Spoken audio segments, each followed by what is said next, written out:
This episode of the only podcast about movies was recorded a little bit differently. In Shahir's stead, we had a fantastic guest from the land of Twitch and Discord. So due to having a guest across the magic of the interwebs, please ignore any audio anomalies such as a little bit of a hum, a hiss, a pop, a whoop, a zing, a bow, a pfft, and a roar, or anything like that. You get the idea. And we will be back to our regularly beautiful, crystal clear, Wookie-free sound next week.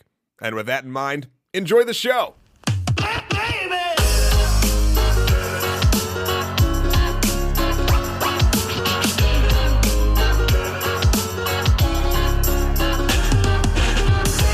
What is up, Internet? Everything you've heard about me is true. My name is Matthew Kroll, and this is the only podcast about movies, specifically the film Solo. Now, ladies and gentlemen, we're doing this extra special. I am not going to be doing this film, like the title implies, by myself, though Shahir Dowd is not here right now. I am being joined by the wonderful, the talented, the co-creator of Extra Credits, writer, game designer extraordinaire, Mr. James Portnow. Hello, Mr. James. Thank you so much. I think I will probably be taking on Shahir's role of being no fun today. Yay, I love it. You know what? This is the role you've been training for your whole life. I'm ready for this. Excellent. And the second person, I should say people, is a group of Twitch people in chat. James and I normally do a sideshow on Twitch every Tuesday, 10 p.m. Eastern Standard Time, called Talkin' Movies with Matt and James. And we've been doing it for a while, and we thought, hey, why not combine both? Because I'm now, I guess, part of the Extra Credits family as well. We're doing this whole thing. That's my big announcement I made on last Monday's episode, that I'll be narrating and showing Extra Credits. So I wanted to bring everyone together to talk about, well, this film, James. This film. This is a film that has film. Yes, air quotes all the way. Not much about it. It is, how do I put it? It has Star Wars in the title. It does. It's even in the Star Wars font. Yep, the Star Wars font. No crawl. A minor spoiler, everybody. There is no crawl, but we kind of knew that after Rogue One. The side stories I don't think are going to have the crawls is really, that makes me sad, but it's all good. James, how are you, before we even start talking about Solo, how are you feeling about Star Wars in general? So as we talked about last time, I am concerned because they're clearly trying to universize it in the way that they're doing the Marvel universe. But they're trying to do it in a really awkward way because you've got sort of your traditional movie storytelling that's going on with the main series. And then you've got the anthology sort of storytelling, your traditional episodic storytelling, at least, that you would more often see in television, that they're going with the side stories. That the episodic storytelling works for Marvel because they're all episodes within a universe. But they never resolve, right? Right. Whereas here, we have a storyline that has resolution. And in fact, we've had two other trilogies that have had a full resolution. And yet we're trying to, in parallel, also have the unresolved episodes within the universe. So I think that's challenging, to say the least. Not only are they working with two different ways of storytelling, they're functionally working with two different audiences. Because at this point, it seems very much to me like Disney is trying to sell nostalgia to the people who grew up with Star Wars, while simultaneously selling it for the kids, right? Mm-hmm. But one of those audiences is old now. They're our age, at least. Is it us? Are we them? It's us. We are the olds. And I feel like there's a lot of conflict in that storytelling. I feel like Rogue One, to me, executed a little bit better because it seemed to know its audience. It had less attempt to sell toys to chillins, right? Yeah. And I think that this film struggles with that two target audiences as well. Well, and there's also, I'm gonna go a step further and say it struggles with a third audience. Yeah. And that audience, I think they were trying to sort of pick into, which is the people that aren't really into Star Wars in general. Sure. They marketed this thing very much. I believe it might have been a DJ Alternative in the chat was saying that they marketed it a lot of things almost like an Ocean's 8 or Ocean's 11 real heisty movie, but you didn't get that. you got sort of Fast and the Furious. Now that could be your speed of it, and that could be what you like. But we got an email from a friend of the show, Steve, who is actually the assistant editor on the wonderful film I, Tonya. If you haven't seen I, Tonya, please check that out. That movie should have won way more Oscars. But basically, Steve was saying that he was showing the prequels to his wife to get her to be a completionist before going to see Solo. She never watched them. She didn't really care. And something weird sort of happened where she said that, you know how everyone kind of talks down to Jake Lloyd's portrayal of tiny Anakin Skywalker in Phantom Menace. Sure.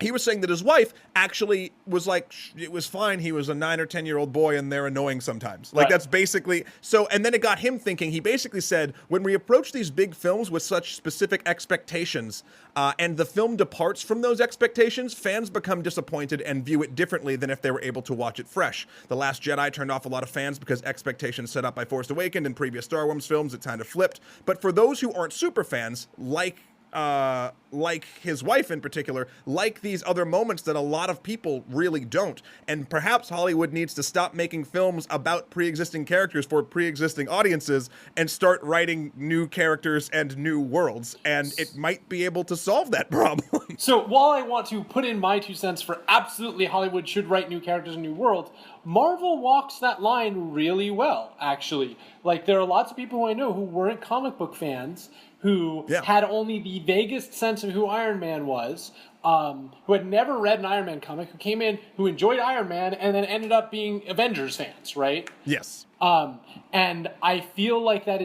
was not as successful in this film. No, and I think it's because this film, and now we're going to start getting into a little bit of, not spoilers, but stuff you already know if you've watched Star Wars. Right. Fun fact about things that don't happen in this movie. Han Solo, Chewie, and Lando Calrissian, nothing really happens to them. Nothing. So I want to talk about stakes, right? Because you're absolutely right. This film has 0 stakes because you know what's going to happen, where those characters are going to end up. Yeah, which then leads you into the other pitfall of, only character-defining things are going to happen to characters we don't know yet. But that doesn't have to be true, right? Because you can start Han as very optimistic or whatever, and you can show his progression to becoming the jaded person that we see in the Star Wars films, right? Right. We don't have to not have character progression because we know where someone is later in their character progression arc. We just know they're not going to die.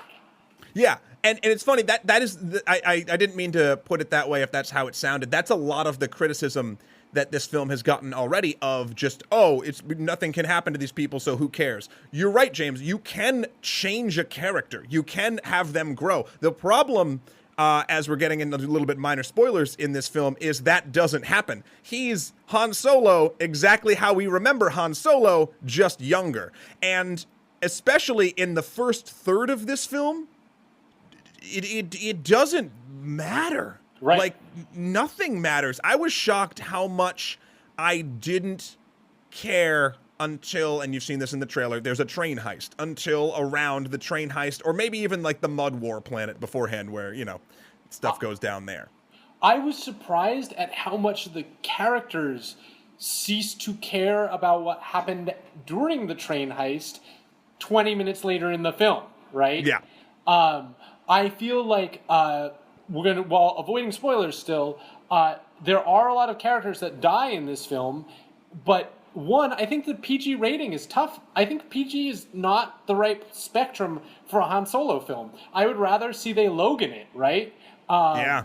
And a lot of the death sequences here to me were comical. They were actually real bad because there's no blood, there's no nothing, and like characters sort of just almost like not exactly make light of their own demise, but for the most part, like have cheesy one-liners as they die, and then they do the very typical like shudder, eyes roll back, overacting thing.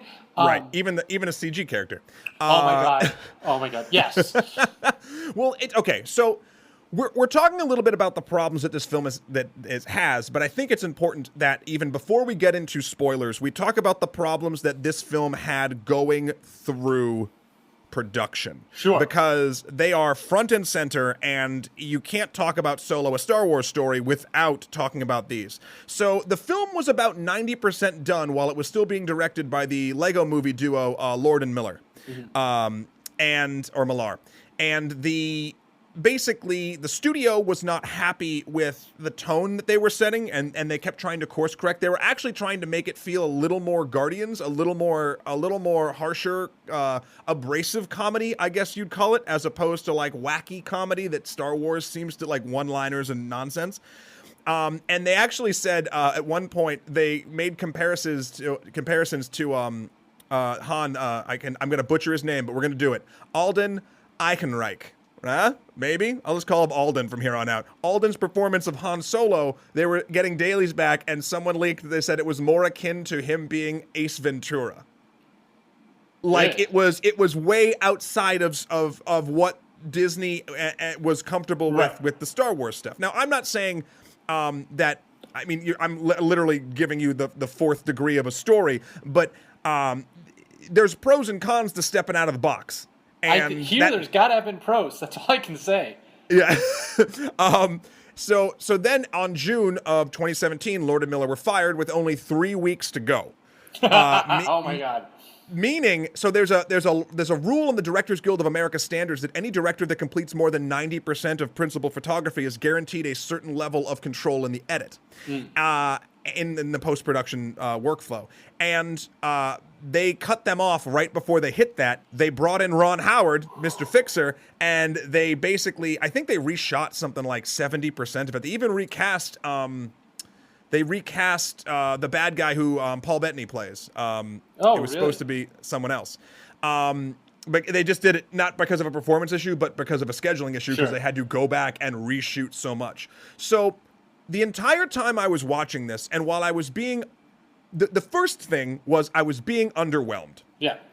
Then, because of my underwhelmment, I started to try to look at it from a filmmaker's perspective and a film craft perspective.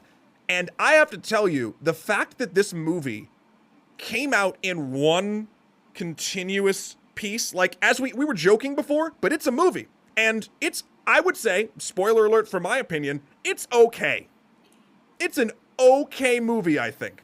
I would give it marginal. I would give it like a 1.5 stars. Like, it's a film that a person could watch. Like, if you were on a plane and there were no other films and you really needed something because the person next to you was snoring very loudly. Fun fact about watching films on planes, because the oxygen level is different, your brain actually experiences emotions slightly more heightened, and therefore you will actually have a stronger emotional resonance to a film you watch on an airplane than if you would back on the ground. So what you're reassess all your lives. The movie theaters of the future are either deoxygenated or 1,000 feet in the air. Oh man, that would be great. I would love cinema. I would go back and watch Drive. I would go watch all the films I disliked. I love it. In the chat, Sayunix says, 1.5 stars, damn James is not holding back. Well, we're not going to. So, by the way, just so everybody knows, with me, I like the idea of actually, like, we're very generous in our ratings. Like, I think that this is a, like, 40%, right? My time, I'm super pretentious, and I would say, like, I probably don't really think my time is, if it's not an 80% or higher, right, like, I don't really want to go. And I totally get that. I am of the ilk, and this is you're the perfect Shahir cipher. Right. Because that is exactly how I think Shahir feels. I will not say I'm not pretentious. I will say I'm a different kind of pretentious, where I want a 50% for me. If I break even with I call that just breaking even with my time, which this film did. I don't call it a win, but I'm also not scorned by it. And the fact that I could look at and research and figure out and try to piece together from a filmmaking perspective how this film was cobbled, and to I don't think this film feels particularly cobbled on its surface, but a lot of the reasons why it doesn't resonate emotionally are due to that cobbling. So, just so you know, I mean, I think that adds a lot to it. And so for your audience who doesn't know me, I'm also a game designer by trade. Someone I knew once was the design director on a film and literally on a game and literally broke his back. And got that game out. They did design meetings in his hospital room for months and months, right? Wow. And the game got like a 75, 78 on Metacritic, which is bad for games, but like not terrible. It's just like you said, fine. And no one realized, right, the heroics that went into that game ever shipping. So I will absolutely give you that there is something that all the people who got this to ever get to a theater should be lauded for that. But as a work of art on its own, independent of the creation, to me, the only thing that outside of the work itself is relevant is the fact that this is a solo movie, right? Like, you have all this. How can you make a solo movie that's not better than this? Is my problem. Yeah, well, I mean, there's a couple things, and by the way, I think more people in America and in the world agree with you, sir, because the box office for this thing ain't doing good. Its domestic total right now is 103, and 59% of that, I believe, was opening weekend. And then foreign is even worse at 69 million. Worldwide, 172 million. I believe this is almost a 400. Well, I forget. I think once you add up marketing, it's like between the $400 and $500 million budget range. It might not make its money back. And for a Star Wars movie not to do that, right? That's got to get people questioning some things. So this film, beyond all the problems that we've talked about, this film has a ton of issues, even outside. I'm not even talking about its production. I'm not even talking about the piece of art we're going to be talking about. Whoa, let's back up. I'm talking about, this is a story that no one wanted to see, that we knew all the interesting parts of already, that contains characters that do not change, and that does nothing to expand, really, outside of a small couple minor things, our understanding of this, quote, new shared universe. Plus, there is a bit of what I've discussed before, because Star Wars was not designed to be this. Marvel had tacks on pieces and then grows those pieces. Star Wars seems to chip away at its innards and then try to display the innards somewhere. This is, there is a level of Star Wars fatigue. It used to be something special when you went to go see a Star Wars movie in the theater because they were kind of rare, and now we're getting 1 to 2 a year. And that's something I don't think with their current model really works. So they have a lot going against them from all directions. So I'm going to add to that, the plot was also incoherent, and most of it seemed written around like this idea of trying to justify a single line that Lucas screwed up years and years ago, and rather than just letting it be a joke or letting it be a mistake, they wrote half the film around it. Yeah, and think about the level. I mean, James, you're a writer. Think about something you wrote, I don't know, 20 years ago in a piece, and that you just like, oh crap, I have a deadline. We got to get this done. And then you just write something like making the Kessel Run in 12 parsecs. Right. And then your thing becomes such a hit that now a whole movie's second act has to revolve around it with a giant action set piece. It doesn't have to, right? So even if you want to justify that line, how hilarious would this be? So can we start getting into a little bit of spoilers? Well, yes, let's do this real quick. I'm going to read the IMDb movie description, as is tradition, all right. Because it's always fun to see how much they get it right. Here we go. During an adventure into the criminal underworld, Han Solo meets his first co-pilot Chewbacca and encounters Lando Calrissian years before joining the rebellion. Yes, those are events. Those things happen. I mean, a ship flies places and does stuff with people on it. Yes, welcome to the movies. So, okay, first I gotta get into the Kessel Run thing, right? Because spoilers town. Spoilers. Run away, chat, and people listening at home if you don't want them. Right, and if you're stepping forward a little bit with us, this won't be super spoilers, at least at the beginning, but right, so we all remember the sort of famous Han Solo line about making the Kessel Run in 12 parsecs. Mm-hmm. A parsec is not a unit of time, it's a unit of space. And so this entire film is justifying how he made a, like, trip that is a certain number of space units, certain number of miles long in less miles, right? And what's bonkers about this is it's a shipping route, right? Like, it's like saying, I made the run from Milwaukee to St. Louis in 50 less miles than is the drive from Milwaukee to St. Louis. It just makes no sense. But someone felt like they couldn't just justify this. If they had just come in, and they could have made it hilarious if the Kessel Run was actually just 12 parsecs long, and no one knows. He just says it in a very Han Solo impressive fashion, and people think it's an impressive thing, but nobody knows this stupid shipping route, and so, like, he just gets to say that, even though it's just actually 12 parsecs long, but instead, they say, oh, it's 18 parsecs long, and it's surrounded by dangerous stuff, and so half the movie is about Han Solo taking a shortcut that nobody else has taken to make the Kessel Run shorter than it is, rather than just allowing this to be a screw-up where Lucas found a cool science word that he thought meant a unit of time and instead was a unit of space.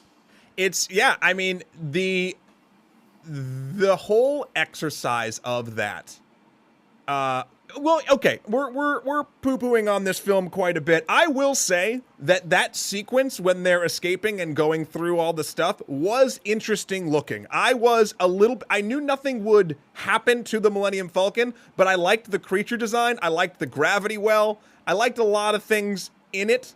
The creature design was cool, but, like, please, God, give me a Star Wars without an asteroid sequence with the Millennium Falcon flying through it. That is true. But if you're going to have a solo movie, you're going to have an asteroid sequence with the Millennium Falcon flying through. No! Right? I feel like Logan really is the template for this of you don't have to do all the expected things. I mean, sure, Logan has fight scenes and claws, but they were different than some of the fight scenes and claws we had seen in previous Wolverine films. Right. We can find there are cool things that you can do, even in a Millennium Falcon, that don't involve flying through an asteroid field while TIE fighters are chasing you and they're hitting the asteroids and you're not. They tried. It's funny. They took that sequence, and now we're getting into more, micro spoilers. They took that sequence and tried to spice it up, but at the end of the day, it is in fact just that. There's parts that happen in the dark, which I thought were very cool looking. There's parts that happen in sort of lightning storms, which kind of just felt like Mad Max, but I hadn't seen it in a Star Wars movie. I even like the shot, and it's not even an important shot really, but when the Star Destroyer is blocking the Kessel Run, which causes Han to have to make the thing. By the way, having claiming that unit of measure thing, that he can travel a units of measure quicker than there are the units of measure, or whoever it was going, sounds a lot like a dad brag. That sounds like something my dad would say, like when he got to a cookout, being like, "Oh, I took 93 and I made it here in 20 minutes." They're like, "It's 35 minutes away." It's like, no, well, it's 20. But no, what he's saying is 20 miles. 20 right. miles. I took 93 and made it in 20 miles, right? And everybody's like, wait, no, 93 is literally 35 miles long, right? Like, but it strikes me as something my father would say. So shout out to my dad and his wonderful bragging ability. You're right. We could do more with it, and we should. For instance, now we're gonna back up a little bit. That's like the third big set piece. The beginning of this film, when Han's like a child junker troublemaker with Kira, played by Daenerys Stormborn herself, and they have like a friendship or a romance or a relationship, because the movie tells us that they do, and then they're split up. And then, thanks to script conveniences, they're thrown back together again. I don't really mind all that. I'll bypass the fact that it was sloppy and that it was trying to get to, quote, the good stuff of the movie. But to your point earlier, James, just start at the good point of the movie. We don't need all that stuff. So part of the problem to me is none of that stuff really built to anything, right? No. Like, you're correct, we didn't need that stuff. And I am willing to forgive a film contrivances if it brings me to good things. But, like, I had a whole series of them just, like, him randomly running into her in the most unlikely of all possible circumstances. I mean, I guess never tell me the odds, right? Oh, man, I was waiting for you to drink. I thought you had them. No. Oh, you were close. I was about to drink tea, and James almost got me to spit it all over my expensive audio equipment. It's what we do. But I'm willing to forgive that if they need to do that in order to have some complex evolving relationship there, right? I thought that she was going to be the reason that Solo becomes a jaded individual, and I thought she was going to have a lot of character growth because they've been separated for a bunch of years. I thought that's what they were trying to show us, was like these different life paths and how being part of this crime syndicate, which Solo sort of that's the life he sort of drifts into, affects a person. And instead, then we get her in the cape twirling scene where, like, not that much later, she's still, even though she's supposed to be way more hardcore than Solo at this point, like, killed lots more people than Solo, she's still reduced to sort of a girly princess trope. Yeah. And I don't care how many references you make to the Star Wars fighting game to describe her fighting style. I'm glad you got that, too. That's what's it called? I don't even know the words. Do you remember? Yeah, no. Okay. There was a Star Wars fighting game that was awful, but they used the type of fighting that Kira knows is the name of it. If chat knows it, please type it in and we'll call out that gem. She was the exact same person we had met when they were both like imprisoned children picking pockets or whatever. Right. And we kept getting. She never was damseled. But she was still it's a different bad female trope, in my opinion, and it's if you knew what I did, you'd never talk to me again. Like, that sort of thing. Like, there's just, like, I think Movie Bob, actually, friend of the show, and James as well, Movie Bob said that, like, she's basically walking around with a ask me about my dark secret sign over her head the entire time, and it's just like, ugh. But none of that darkness affects her, right? That's the problem. And that's why I'm saying, like, very princess-like, because we don't get this change from when she's a child to she's now a lieutenant of a major crime boss in, like, and all the time they're referencing this serious darkness that she has. Yeah. But she acts like a person who's equally carefree and equally blasé about the world to the person that we saw right at the beginning. I mean, maybe even more so. Like, now she seems more carefree and more, like, happy-go-lucky than we saw at the beginning. I would have even liked a scene where we see her, maybe Han sees her doing something before, and this doesn't happen, I'm saying I want this, like Han sees her being like an evil, badass at some point, and he's like, what the heck?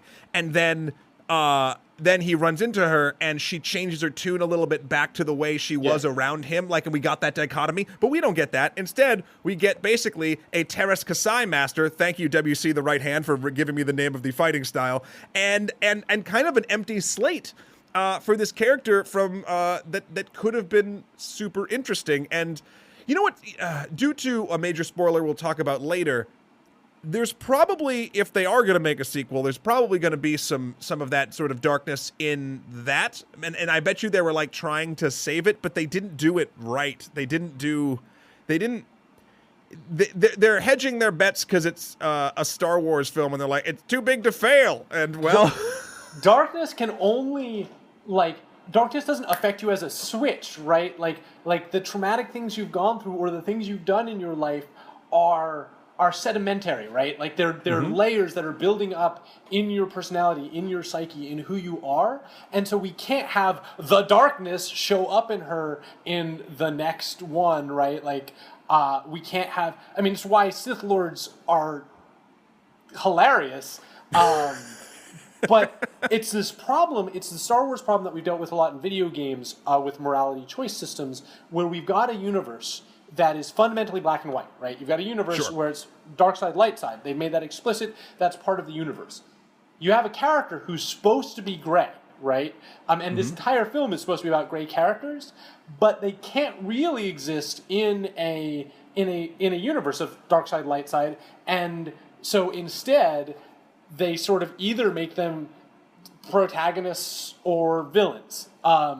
And I think here they had the opportunity, like they sort of did in Rogue One, to allow more of that grayness into the universe. I think they should have, but they should have allowed more gray. But like you're 100% right. Even Solo at the end, and I won't spoil how, but even he you know, there's a classic end of a heist sort of switcheroo 9 times of things going on, and at the end of the day, the action that Han takes is still the most altruistic, even if he doesn't realize how altruistic. Right. It's still an altruistic move, putting him in the camp of the good guys. I wanted a story about, if I even wanted a story, about Han Solo kind of being a scumbag. I want to see the scoundrel. I don't want to see this good-hearted boy who is overly excited about everything and then and then gets caught up with the wrong crowd and then, due to circumstances, becomes an outlaw.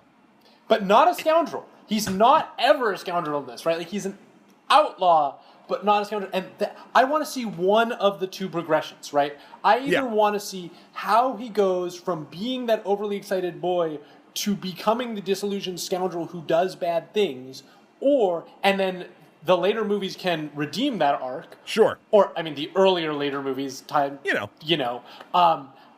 I want to see it the other way around, where you're right, he's actually a borderline villain, right, who we start to see how those cracks get in and how he might actually be looking for the redemption that the rebellion offers him. And we just get neither of those. No. So even though I will say I did enjoy Alden's performance of Han Solo, outside the writing and what the movie does nothing with him, but I liked his he physically acted like Harrison Ford would. I feel like young Harrison Ford did, but he didn't try to do a voice. He didn't do a lot of he took the physicality, I think, and did his own character with it, which I think is the smart move, because no one's gonna be Harrison Ford but Harrison Ford.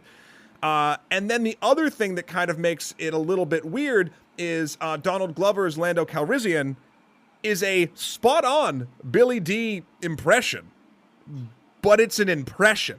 Right. And so when you have those, I feel like if they both went impression or they both went own character, it wouldn't have felt as awkward. Yes. But I kept pinging back and forth between okay, well he's Lando Calrissian, and this is Han Solo. This is Han Solo. So it was very even tonally with character choices. And who knows, maybe that could have been too baked in, even for Ron Howard to fix with a bunch of reshoots. There's only so much you can do if you don't have, you have Disney money. That's the closest to infinite money you can have, but even they don't have infinite money. Someone in the chat said, Sanex said, do you think it's likely they'll make a sequel after such a flop? And then, let's see, someone also said that, Disney has the money. It'll probably have at least one chance to fix the story. That's from Tropical Tower in the chat. I think they're gonna. I think Disney's not. They probably already. I was just gonna say they might already have it in the production timeline, right? Yeah, and they can make it. The one thing they haven't had to do in a while is kind of a Disney as a company with a franchise, a redemption arc. They could look. This is still the company that did figure out how to make the MCU work eventually. I mean, it was working before they bought it, but then continue to make it like a monster. And work, I mean, for me, and a lot of people. Like Shahir, who loves MCU. Shahir does love the MCU it's very Shahir's much. favorite thing, yeah. If Shahir were here, we would get derailed on how much he loves the MCU. But Shahir ain't here, and so you know what? Let's stop talking about the MCU, because Shahir would be so sad that he missed it. It's true. So I think that they will do a sequel. I don't know if it'll be, oh, a wild Zozo appeared. So, by the way, as There's far as my cat. sequels go, they also have the option to take some of the characters from this and have them appear in someone else's story, somewhere else in the prequel story, so they can resolve some of the things that they left as cliffhangers at the end, without actually having a solo sequel. So there's a whole bunch of other issues that I had with this film. What do you got? Lay them on me. All right, so the robot was actually one of these huge problems for me because the robot is fundamentally right, correct? Like, the robot is basically arguing for what in this universe is human rights. In this case, it just happens to be robot rights. And they keep playing it off as a laugh, and like this thing is so silly for like asking for basic dignity. And the weird thing is, there's this moment where Donald Glover has to like laugh at and like, oh geez, this robot.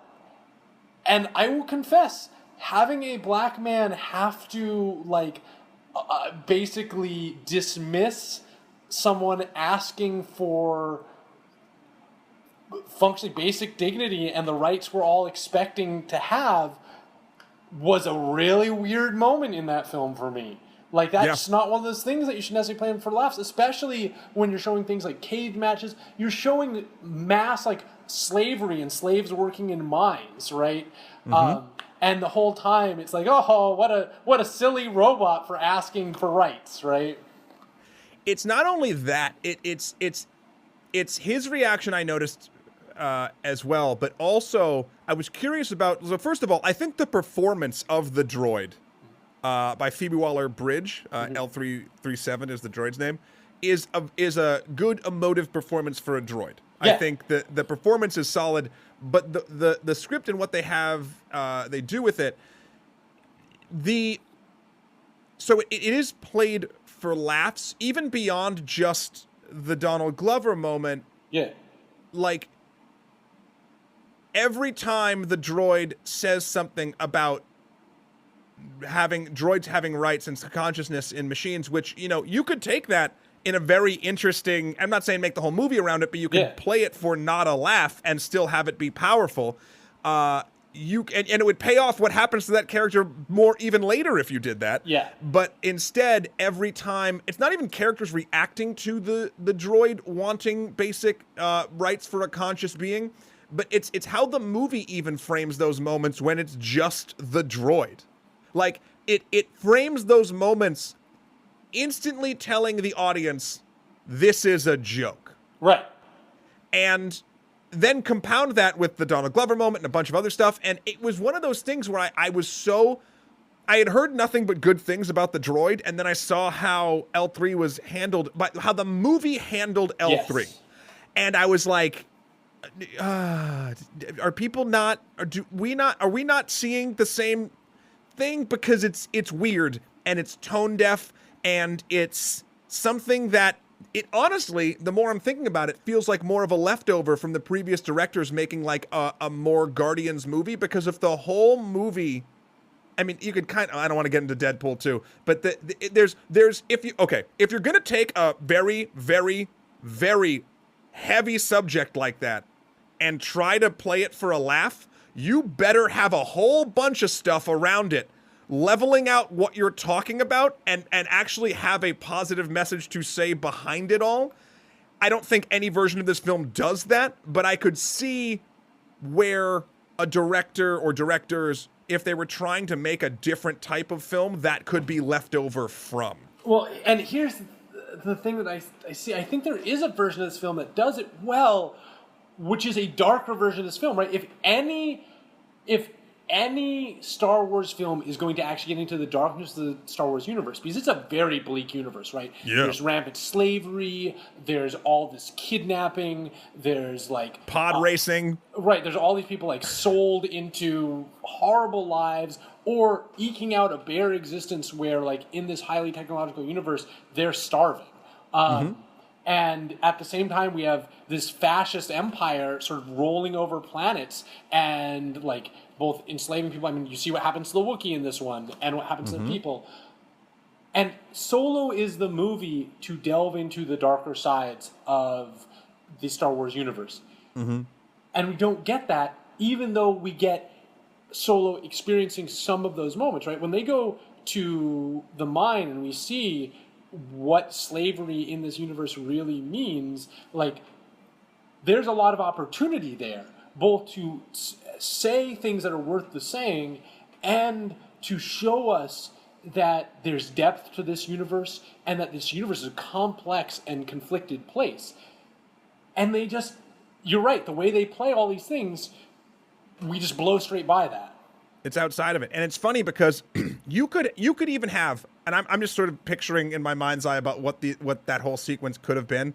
Hell, you know what? Keep the awkward, weird, tone-deaf Donald Glover part. Keep a couple other things of humans being like, stupid robot or whatever. But you need to have that robot when it is freeing the other robots. Yeah. You need to have that robot not be a joke. You need to have that be the moment of, no, I am correct. I am doing the correct thing. Look at the correct thing I am doing. And you need to have the other robots that are also not be a joke, because they were, like, the little ones stamping on the keyboard and stuff. Yeah. They need to celebrate that freedom, right? That needs to be the heroic moment of the film. And it's funny because even there's a part where Han and Chewie are running down into the mines, and Chewie sees other Wookiees that are also enslaved. And he decides to go and help his friend, or his people, whatever. And that moment, like, they never played the Wookiee enslavement for a joke, really. I mean, I don't know. I'm getting into a weird sort of spirally hole of this thing, but, like, there's just a lot of, there's so many holes in this movie. Like, every time I'm like, but this was okay, then I'm like, oh no, but then they did this. And it's just, it's very hard to, this movie doesn't float well. You have to be, taking buckets of water out of the hull very, very quickly to keep it afloat. Well, and even plot-wise, like you were talking about an Ocean's 11 type film, that's what I would have loved to have seen here, but it wasn't. They instead decided to do, rather than have it all be about one big caper, they decided to do it about a dozen different sort of action sequences, or a half dozen, really. Yeah.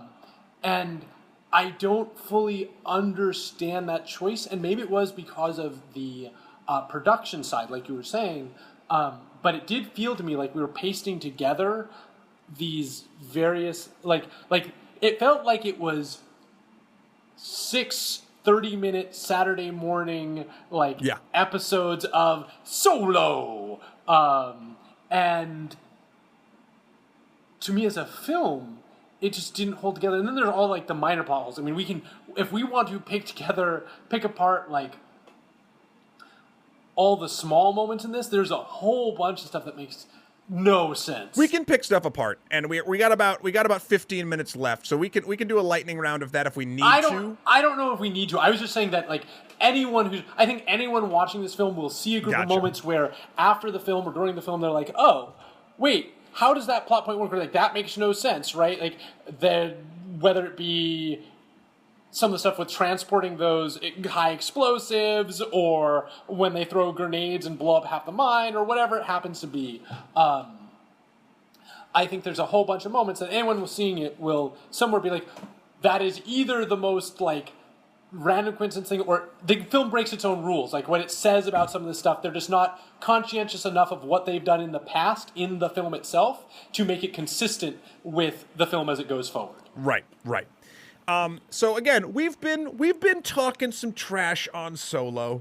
James, is there anything in this movie that you actually liked? Where is that inkling of 40%? I believe you gave it a percentile of a 1.5 star. When I walked into that theater, I was really hungry and the popcorn was excellent. Okay. No, all right. So actually, what actually is worth about this film? I thought for the moment, so one, there's a lot of cool visuals. You're absolutely right on that front. I thought Woody Harrelson put in an excellent performance. I feel like he didn't have enough to work with, but I think for what he did, he put in an excellent performance. So did Vision. I forget the actor's name. The villain guy. Oh, Paul Bettany. Yes, Paul Bettany. He's great. I thought he was really good. I feel like there were the scene where they showed actual war and like what the ground troop experience is in Solo. Like that's the first time we've really seen the being an Imperial grunt, not even being a stormtrooper, right? Being a grunt in the Imperium. Yeah. And I felt like that was good. That gave me hope for the film that was later dashed, but that part was good. Yeah. Let's see, what else do I got? And it's okay if that's it too. Like I was just curious. I'll say my favorite thing, and it's an easy thing and it's a nostalgia thing, but they didn't mess it up, was Chewbacca. I think Chewbacca and the way they met and how their interactions were throughout the film, I really, every time that they had an interaction, I smiled. So that's something. Can I say that the very first when he's speaking like Wookie? Yeah, whatever the word for Wookiee language is. Yep. I did find that a little rough, but yes, I think that that's a good piece, but that also depends on later films. Like if this were self-contained, I don't think the relationship would have the same effect on me. But it's not self-contained, right? You can't have a Star Wars thing that's self-contained. What else? Right. What else did you like? I liked, there was a moment of restraint, James, near the end, and I don't want to, I'm going to, no, we might. We're at the end of the podcast. Yeah, it's a partial spoiler if you figure it out, but Han Solo, near the end of this film, is in a heated discussion with someone who betrayed him. And Han, before, the man basically says something along the lines of like, but I mean, that's you should always Star Wars reference. But hold on, he does. But maybe we're not talking about the sort of same thing. I'm showing the moment of restraint. I forget the moment, but he's like, basically the guy's like, you're forgetting one of the most important lessons, and then Han shoots him. Right, but that's a reference to Han shooting first. Yes, but listen, this is what they could have had that said. I thought they'd walk over, because the way the movie was going, I thought Woody Harrelson, I spoiled it. I thought that Woody Harrelson would basically be like lying on the ground and be like, finish the line of like, always shoot for, like, that's the level I was expecting of this movie at this point, and it didn't do that. It showed a minor amount of restraint, and I appreciate it. Right, so it just like winked at you and tapped its nose a lot rather than like doing that while saying what it was doing and explaining the joke to you.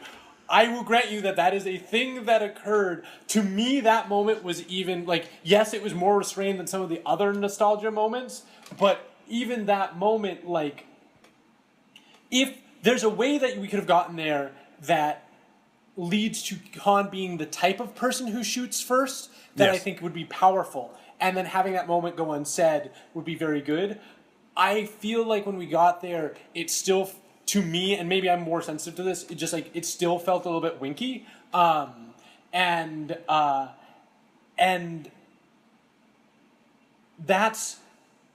this is the problem. This is where I was talking about the two audiences, right? I feel like there's all this stuff that's thrown in there to be like, hey, you liked this thing, therefore you have to like the thing we're doing right now. Let me remind you of the thing you liked. That was not... I will grant you it was more restrained than the rest, but it still isn't quite up there for me too good yet. Because before that moment, let's not forget about the most unrestrained moment of this entire film. Making phone calls with lightsabers in their hands. You know who I'm talking about. You know. Wait, remind me of this moment? All right, super spoiler. This is the last big spoiler. Oh, yeah, the very, very end? Yeah. Oh, it's so painful. So, Captain Robot Legs himself, Darth the Maul, shows up and is like Kira's new evil boss. And to prove how evil he is, while he's like, we're going to be working together, he like lights up his lightsaber and like points it at the holocam. And I'm just like, wow, we're doing it. We're now, granted, I don't follow Rebels. I don't follow the other animated Star Wars series. Apparently, Darth Maul's been in there for a while, and he does take over the crime syndicates, and he does some things, and he's an actual major player. That's cool. I'd like to see those stories. I don't need the baited hook in this film. It felt the most. I was happy with the restraint it was showing, trying to not tie it together outside of just to the originals, basically. Mm-hmm. And then it was nope. This is setting up not only the prequels are a thing. Remember those, but also it's setting up that that there's more to this story. It's right. Sequelizing in a place that I don't feel like was appropriate to do so. And it wasn't the way that after credit sequences of Marvel movies hint at future Marvel movies. Exactly. And so Sandex asks from the chat, how would this movie stand up on its own if it was the beginning of the Star Wars universe rather than the background for a character? To me, there wouldn't be a Star Wars universe, right? Yeah. I really don't think this is functional either as a beginning or as an episode within this universe. I think this is a miss. There is a movie, and I want to say it's called Lockout, and it's starring Guy Pearce, I believe. Maybe I'm entirely wrong about this. But, no, it's not Guy Pearce. I'm going to look it up. But basically, what Lockout is, it's Escape from New York, but in a space station, to the point where they actually got sued by the people who made Escape from New York and Escape from L.A., who's in this movie? Oh, Guy Pearce. I was right. It's that level. I don't know if anyone's seen it, but Solo feels to me like taking something that is already done better in another place and then doing it yourself, but it's even though it's connected, it still feels like a knockoff. That's what it felt like to me. It felt like a young person writing fan fiction of Star Wars for Solo and being like, wouldn't it be cool if I established a way this was like them beginning the rebellion? What if I invented a new thing for that? What if I tied them to the Sith Lords? Like, there's all this stuff that felt like exactly what you said, where it's been done, and it's been done better. And if you've got the time and the budget of Disney and of Star Wars, that's not what we should be getting at this point. Yeah. There's a question in the chat about who wrote this movie. And that is an excellent question. It's actually a duo. It's a father-son duo of Jonathan Kasdan and Lawrence Kasdan. Jonathan Kasdan has done a ton of film. Or is he the son? He might be the son. It might be... but basically, it's a father-son duo that has been... he's done Wyatt Earp. He did Raiders of the Lost Ark. Like, this is a veteran and his son writing this film. And apparently, the same script was used for both versions of this film, just done differently. So there's some issue there. But one big thing I want to talk about before we leave and do sort of a final thoughts thing is, can we please talk about the character of Enfys Nest? Would you remind me which one was Enfys Nest? The one that looked like the Fallen from Destiny in the armor. The one that kept trying to steal the thing and then takes off the helmet to a huge scene of sort of like, you should know who this is, but we don't. I have a theory because the actress who plays Enfys Nest, Erin Kellyman, looks like a combination of Woody Harrelson and why am I blanking on the actress's name? Thaddeus Newton. So the Woody Harrelson's character and the love interest of the character. And I thought that, like, is this supposed to be his daughter? And it felt like once I knew that the world that this movie had been so chopped up, I was like, I wonder if there's a thread here that they just axed because it was weird. So I thought there was actually a line in there which made it at least implicit, if not explicit, that Thaddeus Newton was the one who actually called them in, who let them know about the train in the first one, because, yes, that was Thaddeus Newton's daughter. I don't know if there's also Woody Harrelson's daughter, but it was Thaddeus Newton's daughter, and that basically Thaddeus Newton was functionally some part of the rebellion, was a good guy the whole time she was an outlaw, and like was the person who was calling them in to get the stuff for the rebellion in the first place. And that's why when when Woody Harrelson says, no one else in the universe knows about this thing. Right. Right. So I think you're right. I mean, I think that's what's going on there. But it's weird that, like, they're so killy in the first scene of, like... Yeah. Right.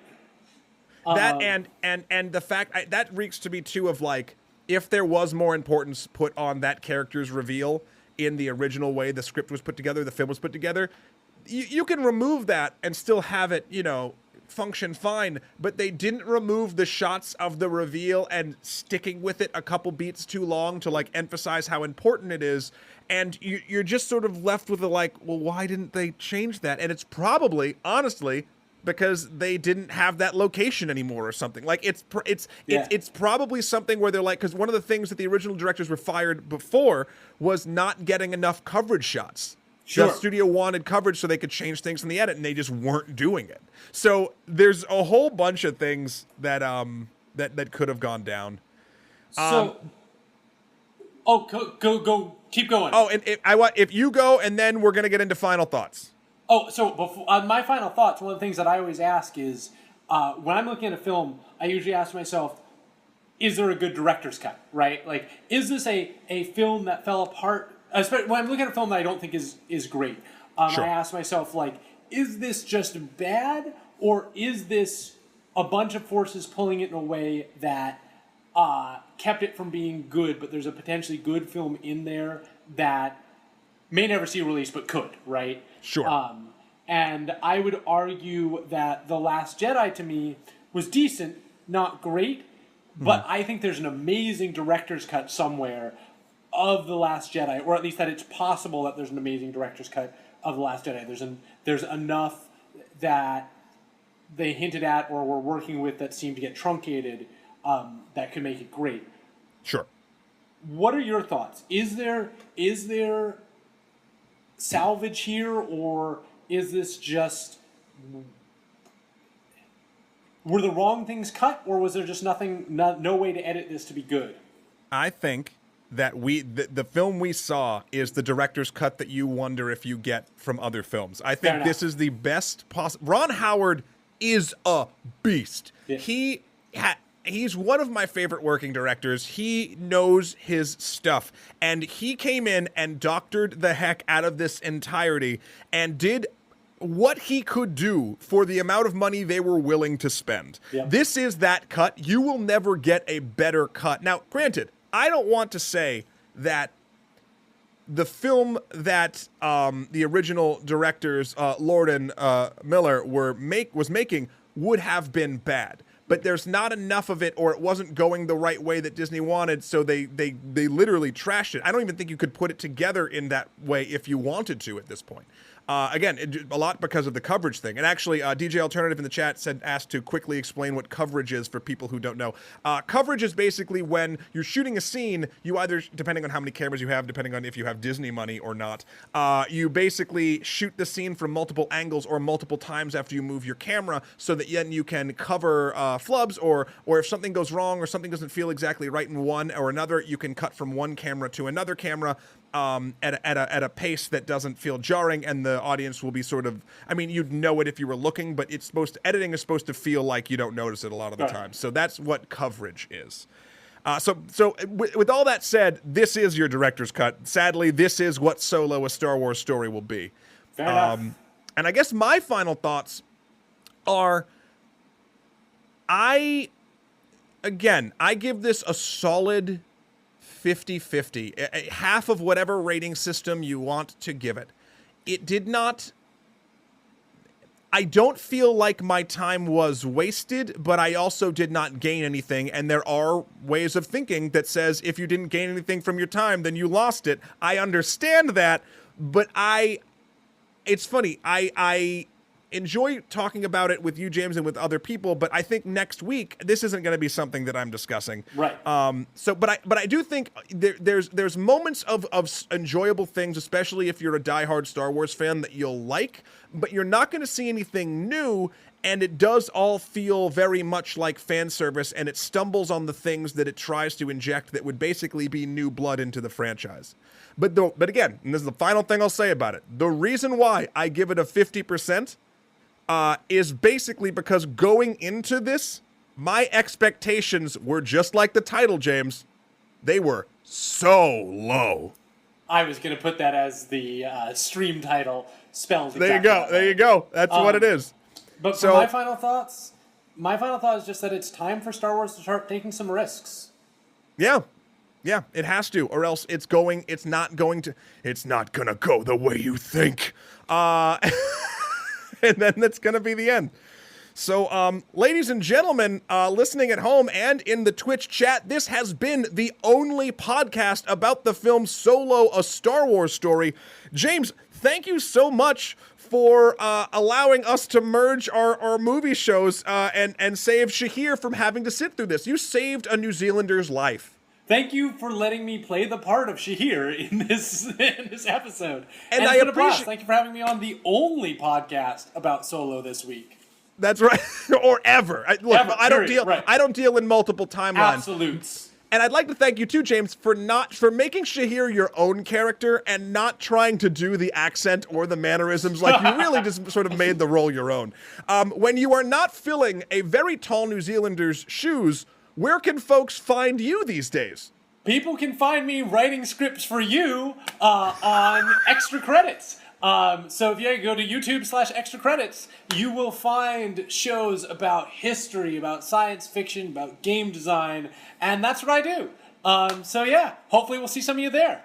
Yes, please, everybody come check that out. I've been singing the praises of this long before I was podcasting, long before I became friends with you, James, and long before I became a member of the Extra Credits family. So you need to go check out all that stuff. We have a great episode. My first episode is out now, and you should check that out. It's a good one. You will like it, especially if you're into well, let's just call it new technologies. If you'd like to see that. But you can find me, other than Extra Credits, you can find me at my Twitter at EmperorMSK, or on Instagram at Skeletor4PREZ, and finally at MATTHEWKROL.com for my life and works. This has been awesome, James. Again, thank you. And I guess until next time, let's next time you're on the show, James, let's do something that's not superhero or Star Wars. What would be the? We're doing a Star Trek movie. Is what you're telling me. We're doing Star Trek. We're gonna do Star Trek Generations, and that's it. Forever. We're just gonna do a dozen podcasts in a row on Star Trek Generations. I'm in. I love it. I'm really not. No, never. Well, I thought we had him. Anyway, we will. I'll see y'all next week, and Shahir will be back. So tune in for that. Later.